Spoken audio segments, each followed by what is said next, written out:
Hello friends, welcome to spicy food lower. இன்றைக்கி நம்மளோட சேனலில் எல்லாருக்குமே ரொம்ப பிடிச்ச ப்ளம் கேக் நம்ம வீட்டிலே எப்படி செய்கிறதுன்னு பார்க்க போகிறோம். ஃபெஸ்டிவல் டைம், அதாவது கிறிஸ்மஸ்க்கு நியூ இயர்க்கெலாம் கடையில் ஆர்டர் பண்ணி வாங்குவோம் இந்த கேக்.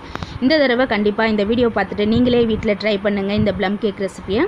அதனால் வீடியோ ஃபுல்லாக பாருங்கள் ஃப்ரெண்ட்ஸ், அப்போ தான் உங்களுக்கு புரியும்.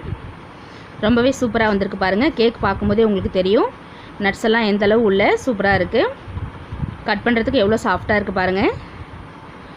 இந்த கேக்கில் நட்ஸ் எல்லாம் பார்த்திங்கன்னா கடையிலலாம் 30 நாள் முன்னாடியே பார்த்திங்கன்னா ஒயின் ஊற்றிட்டு ஃப்ரூட்ஸ் அண்ட் நட்ஸை வந்து ஊற வச்சு செய்வாங்க. இன்றைக்கி நம்ம கிரேப் ஜூஸ் பயன்படுத்தி செய்ய போகிறோம். ரம் ஒயின்லாம் எதுவும் சேர்க்கலை. சாஃப்டாக இருக்குது கேக்கு, ரொம்பவே சூப்பராக வந்துருந்துச்சு. கண்டிப்பாக வீடியோ ஃபுல்லாக பாருங்கள். இப்போ நம்ம கேக் செய்கிறதுக்கு கிரேப்ஸ் பாருங்கள், 1/2 கிலோ எடுத்திருக்கேன். இதை நல்லா வாஷ் பண்ணி எடுத்து வச்சுருக்கேன். இந்த கிரேப்ஸை நம்ம நல்லா மிக்ஸி ஜாரில் சேர்த்து அரைச்சிட்டு இதோட சாறு மட்டும் எடுத்துக்க போகிறோம். ஜூஸு சக்கரைலாம் எதுவுமே சேர்த்து அரைக்க தேவையில்லை. ப்ளைனாக நம்ம அரைச்சி வடிகட்டி எடுத்துக்கோங்க. ஏன்னா நம்ம அந்த நட்ஸை ஊற வைக்கிறதுக்காக இந்த கிரேப் ஜூஸ் பயன்படுத்த போகிறோம். ஒயினுக்கு பதிலாக ஃபுல்லாக சேர்த்துட்டு நல்லா அரைச்சி எடுத்துருங்க. அடுத்ததாக நம்ம ப்ளம் கேக் செய்கிறதுக்கு பார்த்திங்கன்னா ஃப்ரூட்ஸ் அண்ட் நட்ஸ் பார்த்துருங்க. இன்றைக்கி நான் செரி பழம் 1 கப் செரி பழம் எடுத்திருக்கேன். அடுத்ததாக உலர் திராட்சை, கருப்பு உலர் திராட்சை 1 கப் எடுத்திருக்கேன். டியூட்டி ஃப்ரூட்டி 1 கப் எடுத்திருக்கேன். நான் ரெட் கலர் எடுத்திருக்கேன், நீங்கள் எந்த கலர் வேணாலும் எடுத்துக்கலாம் மிக்ஸ்டாக. வால்நட் 50 கிராம் எடுத்திருக்கேன். முந்திரி 100 கிராம் எடுத்திருக்கேன். பாதாம் 100 கிராம். உங்களுக்கு இஷ்டப்பட்ட நீங்கள் எந்த நட்ஸ் வேணாலும் சேர்த்துக்கலாம். நான் இன்றைக்கி இந்த 6 எடுத்திருக்கேன். இது எல்லாத்தையுமே நம்ம இப்போ ஊற வைக்க போகிறோம். நல்லா ஒரு பவுல் எடுத்துக்கோங்க. நீங்கள் கண்ணாடி பவுல் வச்சுருந்தீங்கன்னா அதையும் எடுத்துக்கோங்க, இல்லை சில்வர் பவுல்லையும் ஊற வச்சுக்கலாம். இப்போ நம்ம வச்சுருக்கிற ஒரு நட்ஸை ஃப்ரூட்ஸை சேர்த்துக்கோங்க. செரி பழம் சேர்த்துக்கோங்க. அடுத்ததாக நம்ம வச்சுருக்கிற உலர் திராட்சை சேர்த்துக்கலாம். கருப்பு உலர் திராட்சை எடுத்திருக்கேன். நீங்கள் வேறு எந்த உலர் திராட்சை வேணாலும் எடுத்து செய்யலாங்க. Duty Frooti 1 cup. வால்நட் சேர்த்துக்கோங்க. முந்திரி பருப்பு, பாதாம், இது எல்லாத்தையுமே சேர்த்துக்கோங்க. இந்த நட்ஸ் எல்லாம் சேர்த்துட்டதுக்கப்புறமா இந்த ஜூஸ் இதில் நம்ம அரைச்சி வச்சுருக்கிற கிரேப் ஜூஸ் சேர்க்க போகிறோம். நம்ம வச்சுருக்கிற கிரேப் ஜூஸை ஃபுல்லாக இதில் ஊற்றிடுங்க.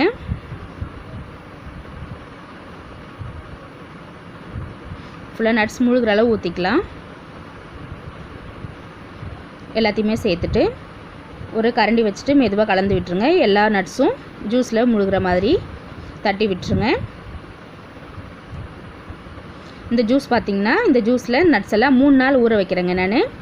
ஊறினதுக்கப்புறமா உங்களுக்கு காமிக்கிறேன் பாருங்கள். இது நம்ம ஒரு பிளேட் போட்டு மூடி வச்சிடலாம். இந்த நட்ஸ் எல்லாம் நல்லா பார்த்திங்கன்னா ஃப்ரூட்ஸ் அண்ட் நட்ஸு இந்த கிரேப் ஜூஸில் நல்லா ஊறணுங்க. அப்போ தான் கேக் பார்த்திங்கன்னா சூப்பராக ஃப்ளேவர் வரும். இது நம்ம மூடி போட்டுட்டு 3 நாளைக்கு ஊற விட போகிறோங்க. 3 நாள் கழிச்சுட்டு நம்ம கேக் செய்ய ஆரம்பிக்கலாம். பாருங்கள், 3 நாள் ஆயிடுச்சு. எந்தளவு அந்த ஜூஸ்லாம் இழுத்துருக்கு பாருங்கள். பபிள்ஸ் மாதிரி வந்திருக்கு. கிரேப்ஸ் எல்லாமே நல்லா ஊறிடுச்சு. அந்த ஜூஸ் எல்லாம் இழுத்துக்கிடுச்சு, நல்லாவே ஊறிடுச்சு. இப்போ நம்ம கேக் செய்கிறதுக்கு அடுத்ததாக கேரமல் ரெடி பண்ண போகிறோம்.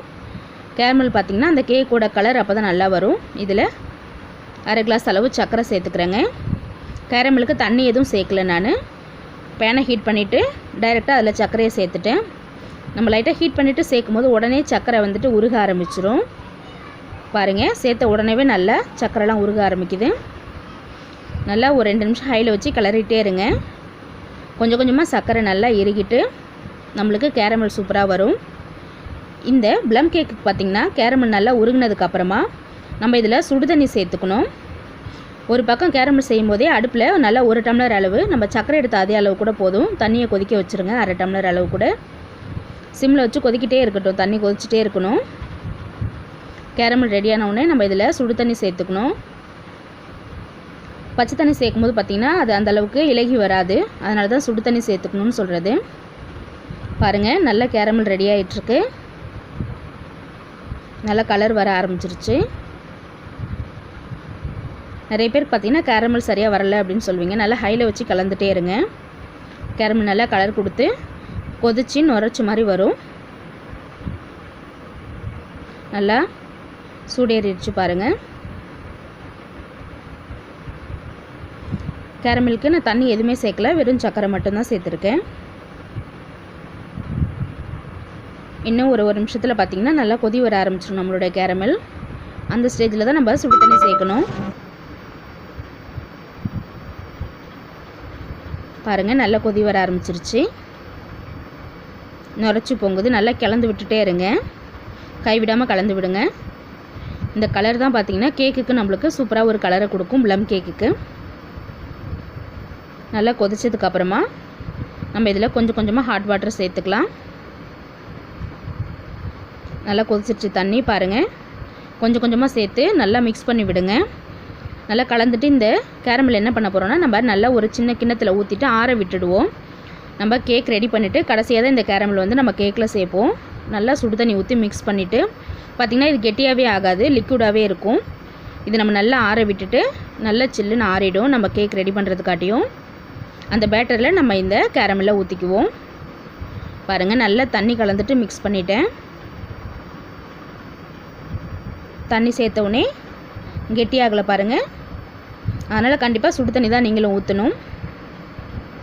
நல்லா ஊற்றிட்டு மிக்ஸ் பண்ணி விட்டுருங்க. தண்ணியும் கேரமலும் நல்லா மிக்ஸ் ஆனவுடனே இதை நம்ம எடுத்து ஆற விட்டு வச்சுருங்க ஒரு கிண்ணத்தில் ஊற்றிட்டு. அடுத்து இப்போ நம்ம கேக் செய்கிறதுக்கு பார்த்திங்கன்னா 2 கப் மைதா எடுத்திருக்கேன். அதே அளவுள்ள பவுலில் 2 கப் சர்க்கரை எடுத்திருக்கேன். 1 கப் பொடிச்சு வச்சுருக்க சர்க்கரையை, இன்னொரு கப் சர்க்கரையை பாருங்கள். இப்போ நம்ம மசாலா சேர்த்து பொடிக்க போகிறோம். நம்ம பொடிக்காத சர்க்கரையை ஒரு மிக்ஸி ஜாரில் சேர்த்துக்கோங்க. பாதி அளவு சேர்த்துக்கிட்டால் போதும். இதில் நம்ம வச்சுருக்க ஸ்பைசஸ் சேர்க்க போகிறோம்.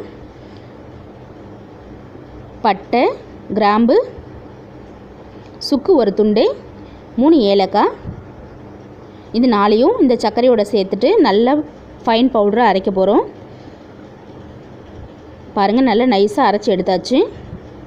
அந்த வாசனை பார்த்திங்கன்னா இந்த சர்க்கரையோடு சேர்ந்து ரொம்ப சூப்பராக இருக்குது. பட்டை, கிராம்பு அதோட வாசனை. இதையும் நம்ம பவுலில் மாற்றி எடுத்து வச்சுக்கலாம். பாருங்கள் பேக்கிங் சோடா, பேக்கிங் பவுடர் 2 தனித்தனியாக இருக்கும். ஃபஸ்ட் டைம் கேக் ட்ரை பண்ண செய்கிறவங்க பார்த்திங்கன்னா இதை பார்த்துட்டு நீங்கள் கடையில் வாங்கி வச்சுக்கோங்க. இப்போ நம்ம ஒரு பெரிய பவுல் எடுத்துக்கலாம். இந்த பவுலில் கேக் செய்கிறதுக்கு 5 முட்டை எடுத்துருக்கேன். நான் உடச்சி எடுத்து வச்சுருக்கேன். இந்த 5 முட்டை சேர்த்துக்கோங்க. அடுத்ததான் ஆயில் 1/2 கப் சேர்த்துக்க போகிறேன். பட்டர் எதுவும் சேர்க்கல, நான் ஆயில் 1/2 கப் சேர்த்துக்கிறேன். சேர்த்துட்டு அடுத்ததாக நம்ம பொடிச்சு எடுத்து வச்சுருக்கிற சர்க்கரை சேர்த்துக்க போகிறோம். ஃபஸ்ட்டு 1 கப் சர்க்கரை சேர்த்துக்கோங்க.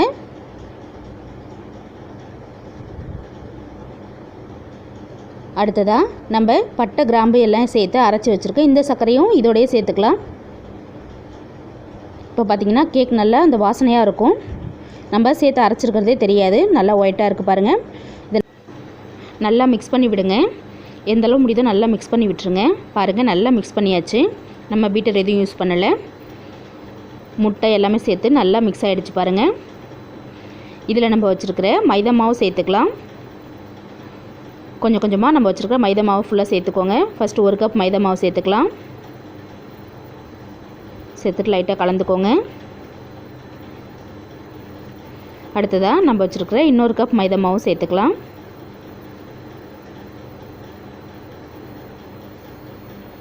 சேர்த்துட்டு அடுத்ததாக நம்ம வச்சுருக்கிற பேக்கிங் பவுடர் 1 ஸ்பூன்.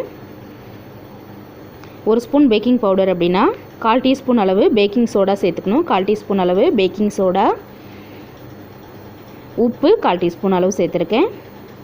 மைதா மாவு பார்த்திங்கன்னா நல்லா சலிச்சு எடுத்து வச்சுருக்கேன். நீங்கள் ஃபஸ்ட்டு நல்லா சலிச்சு எடுத்துக்கோங்க கேக் செய்யும்போது. அப்போ தான் நல்லா அந்த கெட்டி இல்லாமல் வரும் மாவு. நல்லா மிக்ஸ் பண்ணிடலாம். இப்போ பாருங்கள் நல்லா கலந்து விட்டாச்சு. அடுத்ததாக இப்போ நம்ம ஆற வச்சுருக்கிற கேரமல் சேர்க்க போகிறோம். பாருங்கள் கேரமல் தண்ணியாகவே இருக்குது பாருங்கள். சுடு தண்ணி சேர்த்ததுனால இந்த கேரமலை ஃபுல்லாக ஊற்றிக்கோங்க. ஊற்றிட்டு நல்லா பீட் பண்ணி விட்டுருங்க. அடுத்ததாக வெனிலா எசன்ஸ் 1 ஸ்பூன் சேர்க்குறேன். சேர்த்துட்டு அப்போ தான் அந்த முட்டை வாசனை தெரியாமல் இருக்கும். நல்லா கலந்து விட்டுக்கோங்க. கேரமல் சேர்த்துட்டு நல்லா மிக்ஸ் பண்ணி விடுங்க. நம்ம கையால் தான் மிக்ஸ் பண்ணுறோம், அதனால் நம்மளுக்கு முடிஞ்ச அளவு நல்லா பீட் பண்ணிக்கலாம். நல்லா பீட் பண்ணும்போது கேக் பார்த்திங்கன்னா நல்லா சாஃப்டாக வரும். கொஞ்சம் கஷ்டமாக தான் இருக்கும், இருந்தாலும் நம்மளே வீட்டில் கேக் செஞ்சு கொடுக்கும்போது வீட்டில் உள்ள குழந்தைங்க எல்லாருக்குமே ரொம்ப பிடிக்கும். பாருங்கள், நல்லா மிக்ஸ் பண்ணியாச்சு. இப்போ அந்த மாவு பார்த்திங்கன்னா நம்ம ரெடி பண்ணி வச்சுருக்க பேட்டர் நல்லா கலந்துட்டு இப்படி விடும்போது மடிப்பாக தானாகவே எவ்வளோ அழகாக விழுது பாருங்கள். இதுதான் நல்ல சரியான பதம். இப்போ நம்ம ஊற வச்சுருக்கிற ஃப்ரூட்ஸ் அண்ட் நட்ஸ் சேர்த்துக்கிறோம். கொஞ்சம் கொஞ்சமாக சேர்த்துட்டு நல்லா மிக்ஸ் பண்ணி விடுங்க. ஃபஸ்ட்டு கொஞ்சம் சேர்த்துட்டு நல்லா கலந்து விடுங்க.